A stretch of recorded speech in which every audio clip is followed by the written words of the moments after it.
बिहार चुनाव को लेकर सपा सांसद डिम्पल यादव का बड़ा बयान सामने आया है। डिम्पल ने कहा, जब बिहार के परिणाम आएंगे तो सबके चेहरे से नकाब उतर जाएगा।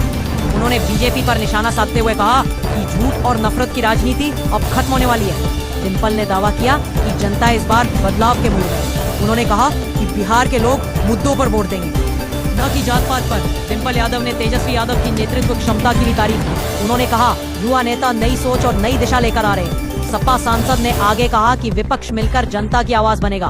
उन्होंने महिलाओं, किसानों और युवाओं के हित में मजबूत नीति की बात कही। डिम्पल के इस बयान के बाद बिहार की सियासत में नई हलचल मच गई है। गठबंधन बहुत मजबूती के साथ चुनाव लड़ रहा है और आप देखेंगे कि जब परिणाम आएंगे तो बहुत ही आशाजनक परिणाम होंगे और पूरे देश के लिए बहुत ही आशाजनक परिणाम आएंगे।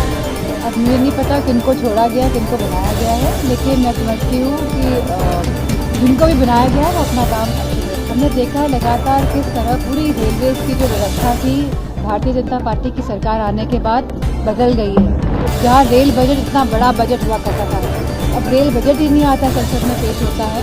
और एक्सीडेंट्स अगर हम देखेंगे रेलवेज में, इतने एक्सीडेंट्स कोई भी और सरकार में नहीं हुए हैं जितनी भारतीय जनता पार्टी की सरकार में हुए हैं। और ऐसे मंत्री हैं जो जिम्मेदारी नहीं लेते अपने एक्सीडेंट की। पिछली सरकारों में तो लोग इस्तीफा देते थे, मंत्री इस्तीफा देते थे अपनी नैतिक जिम्मेदारी समझकर, क्योंकि कोई एजेंडा नहीं है भारतीय जनता पार्टी वाला। और जिस तरह की परिस्थितियाँ बिहार में है और जिस तरह सीएम का चेहरा नहीं है एनडीए के पास आज, मैं समझती कहीं ना कहीं ध्यान भटकाने के लिए वक्फ बोर्ड, ये PIA, ये SIR, ये इस तरह की गतिविधियाँ जानबूझ के सरकार करती है। इसके मूल मुद्दे जो हैं बिहार के, जहाँ बेरोजगारी है, जहाँ पे लोग पलायन कर रहे हैं क्योंकि कोई रोजगार नहीं मिल पा रहा है, तो इन मूल मुद्दों से ध्यान हटाने के लिए इस तरह की बयानबाजी और भाषणबाजी